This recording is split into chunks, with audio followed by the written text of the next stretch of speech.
थोड़ी देर चुप हो जाए, उसी तरह चुप हो जाइए जैसे आजकल अडवाणी जी चुप रहते हैं।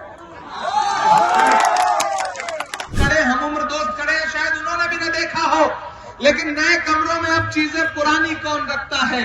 परिंदों के लिए शहरों में पानी कौन रखता है? और वो तो हम हैं जो बचाई है विरासत, वरना सलीके से बुजुर्गों की निशानी कौन रखता है? हमें अपने बुजुर्गों की निशानी बचानी है, हमें उनकी विरासत बचानी है, हिंदुस्तान का आईन बचाना है, जमहूरियत बचानी है। मैं इनायतपुर से चल करके मिल्की होते हुए तमाम इलाकों में होते हुए यहां पहुंचा हूं। सड़क पर जन सैलाब खड़ा है चारों तरफ, जो ये कह रहा है कि ईशा खान चौधरी को दिया गया एक वोट सिर्फ इनको नहीं मिलेगा, मोहब्बत के उस मसीहा को मिलेगा जिसका नाम राहुल गांधी है, सोनिया गांधी को मिलेगा। दुनिया में उनसे बड़ा अदाकार कोई नहीं है, अमिताभ बच्चन भी उनकी एक्टिंग के आगे फेल है। वो झूठ बहुत बोलते हैं, जैसे आज कह रहे हैं कि हम तो इतनी सीटें लेके आ रहे हैं, वैसे उन्होंने 15 लाख भी तो कहा था ना कि 15 लाख आपके खाते में जाएंगे। फूल बंद कर दिया फेंकना, फूल को जहन से फेंकने की जरूरत आ गई है। शुजापुर वालों, 7 मई को आपको अपने घरों से निकलना है और ईवीएम की कतारों में लगना है, बूथ पर जाना है, और न सिर्फ मालदा साउथ के मुस्तकबिल का फैसला करना है, बल्कि हिंदुस्तान के मुस्तकबिल का भी फैसला करना है। मैं पहली बार आपके बीच में आया हूं, तकरीबन 20 मिनट बाकी है जिसमें आपसे गुफ्तगू करूंगा। स्टेज पे जो लोग मौजूद हैं उनसे गुजारिश है कि थोड़ी देर चुप हो जाए, उसी तरह चुप हो जाइए जैसे आजकल अडवाणी जी चुप रहते हैं। बड़ी तादाद में आप यहाँ इकट्ठा हैं। मैंने सुना है कि शुजापुर की तारीखी सरजमीन और ये जगह वही जगह है जहां कभी खड़े होकर के गनी खान चौधरी साहब ने अपने सियासी जिंदगी की शुरुआत की थी। आज दुनिया के किसी भी हिस्से में जाइए, हिंदुस्तान के किसी भी हिस्से में जाइए, अगर मालदा का जिक्र आता है तो सबसे पहले जिस शख्सियत का जिक्र आता है उनका नाम मरहूम गनी खान चौधरी है। मैं पहली बार मालदा आया हूं। हम 2 तरह से मालदा का नाम सुनते थे, तो मालदा के आम बहुत मशहूर है और एक मालदा के खास इंसान गनी खान साहब का नाम बहुत सुना करते थे। शुजापुर वालों, अगर आपको लगता है कि ये इलेक्शन सिर्फ एक एमपी चुनने का इलेक्शन है तो गलतफहमी आपकी। दरअसल ये इलेक्शन 2 ताकतों के बीच में है। एक तरफ वो ताकत खड़ी है जो कह रही है कि हमें बहुमत दीजिए, मैंडेट दीजिए, हम हिंदुस्तान का संविधान बदल देंगे। नरेंद्र मोदी के अनंत हेगड़े हो, ज्योति मिर्धा हो, लल्लू सिंह हो या उनके पोस्टर बॉय अरुण गोविल हो, वो कह रहे हैं कि हमें इतनी सीट दीजिए, नरेंद्र मोदी जी संविधान बदलेंगे। और एक तरफ एक इंसान खड़ा है जिसका नाम राहुल गांधी है, वो कह रहा है कि हम अपनी आखिरी सांस तक हिंदुस्तान के संविधान पे आंच नहीं आने देंगे। मैं उसका सिपाही बनकर के यहां खड़ा हूं।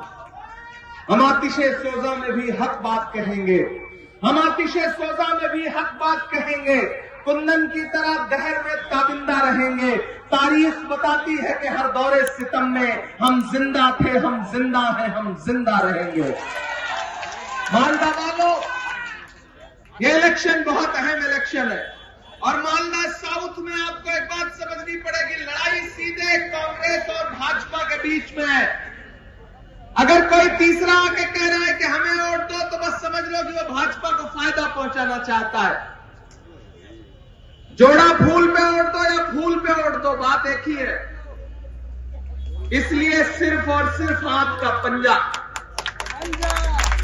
ईशा खान चौधरी आपके अपने जाने पहचाने और 2 पीढ़ियों से जाने पहचाने, एक दिन से नहीं। अब उस विरासत को बचाने का वक्त आ गया है जिसका ख्वाब कभी गनी खान चौधरी साहब ने देखा था। 1980 से लेकर के और 2024 तक मालदा के चप्पे चप्पे पर गनी खान चौधरी की छाप दिखाई देगी। और मेरी नई नस्लों, हमने अपनी आंखों से गनी खान चौधरी को नहीं देखा है। मैं तो 87 में पैदा हुआ, 87 में पैदा हुआ। मेरे तमाम नए लड़के खड़े हैं, दोस्त खड़े हैं, हम उम्र दोस्त खड़े हैं, शायद उन्होंने भी न देखा हो, लेकिन नए कमरों में अब चीजें पुरानी कौन रखता है? परिंदों के लिए शहरों में पानी कौन रखता है? और वो तो हम हैं जो बचाई है विरासत, वरना सलीके से बुजुर्गों की निशानी कौन रखता है? हमें अपने बुजुर्गों की निशानी बचानी है, हमें उनकी विरासत बचानी है, हिंदुस्तान का आईन बचाना है, जमहूरियत बचानी है। मैं इनायतपुर से चल करके मिल्की होते हुए तमाम इलाकों में होते हुए यहां पहुंचा हूं। सड़क पर जन सैलाब खड़ा है चारों तरफ, जो ये कह रहा है कि ईशा खान चौधरी को दिया गया एक वोट सिर्फ इनको नहीं मिलेगा, मोहब्बत के उस मसीहा को मिलेगा जिसका नाम राहुल गांधी है, सोनिया गांधी को मिलेगा, प्रियंका गांधी को मिलेगा, मल्लिकार्जुन खड़गे को मिलेगा। यहाँ लेफ्ट के साथी मौजूद है, उनको भी इनकलाबी सलाम करता हूं, उनको भी मिलेगा। ये लड़ाई बहुत बड़ी लड़ाई है। मालदा साउथ में लड़ाई सीधे भाजपा और कांग्रेस के बीच में है, टीएमसी कहीं भी लड़ाई में नहीं है, नहीं है। ये जो नए नए खेवैये आए हैं, उदय प्रताप का एक शेर है कि पुरानी कश्ती को पार लेकर फकत हमारा हुनर गया है। नए खेवैये कहीं न समझे नदी का पानी उतर गया है। अभी इस नदी में बहुत पानी है। मैं आपसे ये कहने आया हूं कि ईशा खान चौधरी आपके अपने हैं, पढ़े लिखे हैं, एक ऐसे खानदान से आते हैं जिसपे आपने कई सालों से भरोसा जताया है, जांचे हुए हैं, परखे हुए हैं। इन्हें 7 मई को एक वोट देकर के पार्लियामेंट भेजिए। ये लोकसभा में खड़े होकर के आपकी लड़ाई लड़ेंगे। मैं राज्यसभा में बैठता हूं, मैं राज्यसभा में खड़ा होकर के आपकी लड़ाई लड़ूंगा। एक जिताओगे, एक साथ में फ्री पाओगे। इससे अच्छा ऑफर क्या हो सकता है? एक सांसद जिताओ, एक सांसद फ्री पाओ।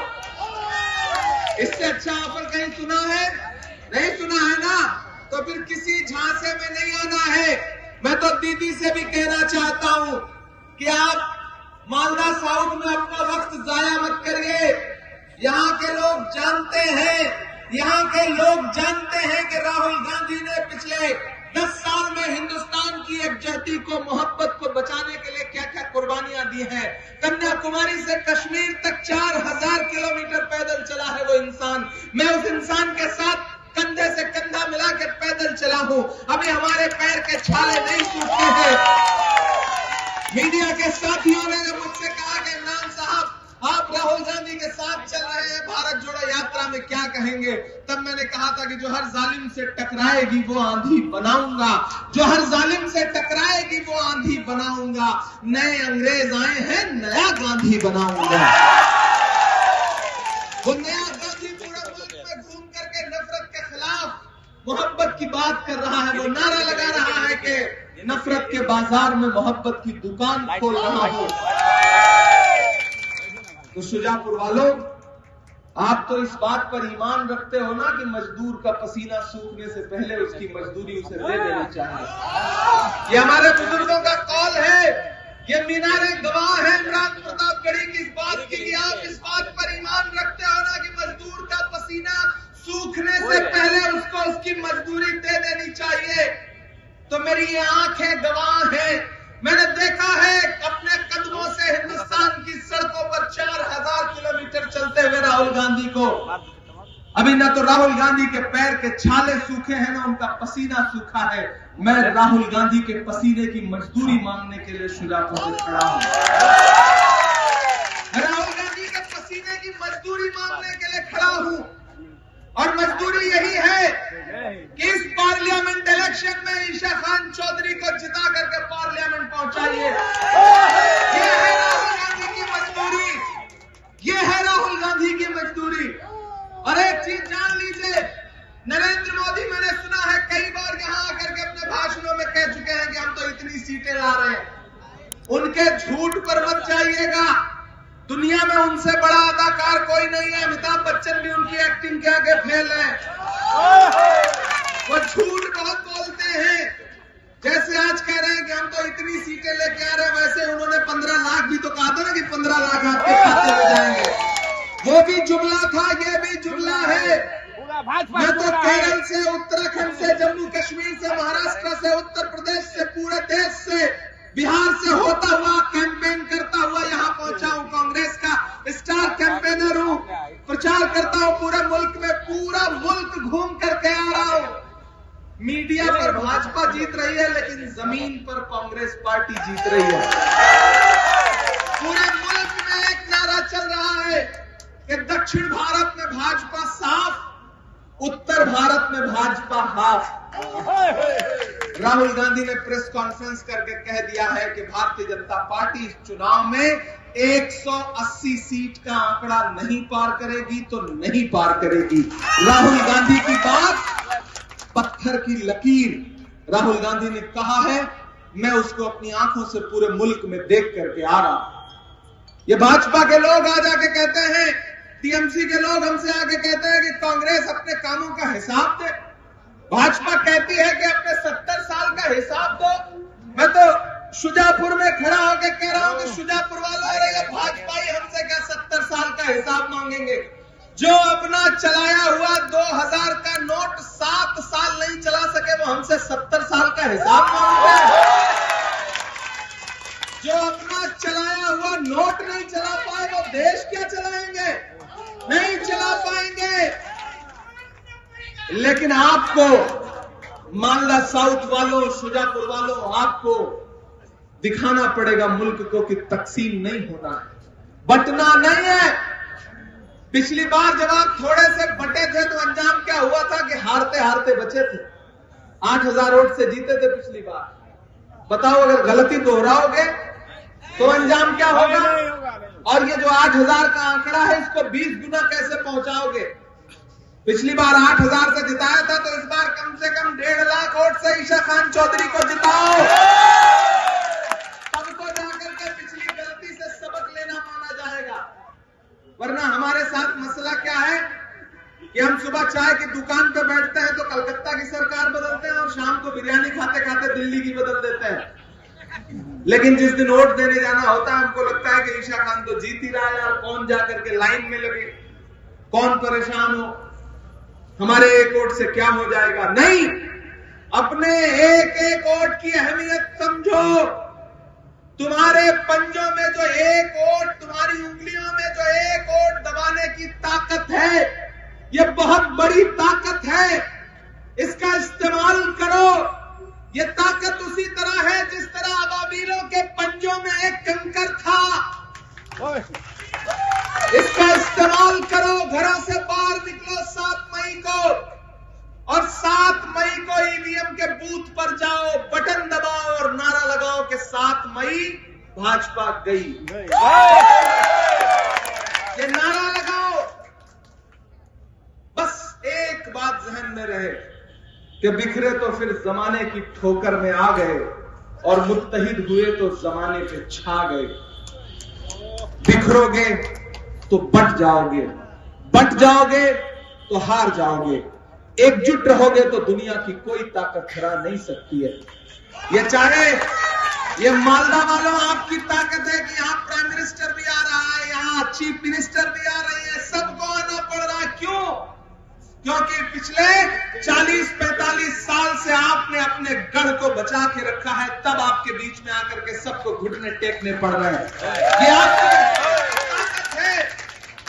गमों की आंच में भी मुस्कुरा कर चलना पड़ता है। कोई भी प्राइम मिनिस्टर हो, चीफ मिनिस्टर हो, मैं तो जानता हूं कि मालदा आता है तो उसे एक बात का एहसास रहता है कि गमों की आंच में भी मुस्कुरा कर चलना पड़ता है। ये दुनिया है, यहाँ चेहरा सजा कर चलना पड़ता है। तुम्हारा कद मेरे कद से बहुत ऊंचा सही, लेकिन चढ़ाई पर कमर सबको झुका कर चलना पड़ता है। ये मालदा है, ये मालदा है, ये शुजापुर है। यहाँ की फजाओं में, यहाँ के चप्पे चप्पे में गनी खान चौधरी की झलक है। मैं जानता हूं कि हम एहसान फरामोश कौम नहीं है। मैंने सुन रखा है कि जब वो रेल मिनिस्टर थे तो इस इलाके में कोई घर शायद ऐसा बचा ना हो जिसे रेलवे में नौकरी ना मिली हो। मालदा का यह इलाका इस बात का गवाह है कि उन्होंने क्या नहीं किया है यहाँ के लिए। आज ऊपर कहीं उनकी रूह बैठी हुई होगी, सोच रही होगी, देख रही होगी कि आप उनके जानशीनों के साथ कैसा बर्ताव करने जा रहे हैं। मेरे भाई, मैं अपना दामन फैला करके आपके बीच में खड़ा हूं और आपसे ये गुजारिश कर रहा हूं कि ये इलेक्शन बहुत अहम इलेक्शन है। इस इलेक्शन में चूकना नहीं है। भाजपा जा रही है, 2 फेज का इलेक्शन हो चुका है। प्रधानमंत्री जी की जबान लड़खड़ा रही है, झूठ बोलना शुरू कर दिया है। हिंदू मुसलमान मंदिर मस्जिद पर उतर आए हैं डेवलपमेंट के नाम पर, उनके पास गिनाने को कुछ नहीं है। ऐसे में मेरी आपसे गुजारिश है कि 4 जून को जब रिजल्ट आए और दिल्ली में सरकार बन रही हो, राहुल गांधी दिल्ली के लाल किले पर तिरंगा फहराने के लिए तैयार हो, तो उस सरकार बनने में 1 ईंट मालदा साउथ से भी लगनी चाहिए। चूकोगे तो नुकसान होगा। मैं तो वो मंजर अपनी आंखों से देख रहा हूं कि जब राहुल गांधी खड़े हो और सामने नरेंद्र मोदी जी खड़े हो, राहुल गांधी उनकी आंख से आंख मिला के कह रहे हो कि जब तक तोड़ेंगे नहीं तब तक छोड़ेंगे नहीं। और इधर दाहिनी तरफ ईशा खान चौधरी खड़े हो, बाईं तरफ इमरान प्रतापगढ़ी खड़े हो। अच्छा लगेगा ना वो मंजर? अच्छा लगेगा ना? तो उसके लिए आज से इस इलेक्शन को ईशा खान चौधरी बन के लड़ो, इमरान प्रतापगढ़ी बन के लड़ो। मेरी माओ बहनों, कांग्रेस पार्टी कह रही है कि जैसे ही कांग्रेस की सरकार बनेगी, हर गरीब परिवार की जो मुखिया होगी औरत, हर गरीब परिवार की जो सबसे बुजुर्ग औरत होंगी, उनके अकाउंट में डायरेक्ट 1 लाख रुपया दिया जाएगा। ये कांग्रेस पार्टी ऐलान कर रही है। कांग्रेस पार्टी ऐलान कर रही है कि जैसे ही सरकार बनेगी वैसे ही 30 लाख पक्की नौकरियां आवाम में बांटी जाएंगी। कांग्रेस पार्टी कह रही है कि आगे बढ़िए, जातिगत जनगणना कराएंगे, जिसकी जितनी हिस्सेदारी उसकी उतनी भागीदारी तय की जाएगी। यहां हमारी बहन सदब बैठी हुई है, हमारा साथी डॉक्टर जमाल बैठा है, हमारे स्टेट चेयरमैन शमीन साहब बैठे हैं। वक्त बहुत कम है चूंकि कोड ऑफ कंडक्ट है। 6-7 मिनट बाद माइक बंद हो जाएगा, इसलिए शायरी नहीं सुनाऊंगा तो आप नाराज हो जाएंगे। मैं जानता हूं आप मुझे मेरी शायरी की वजह से जानते पहचानते हैं, इसलिए शायरी सुनाना जरूरी है।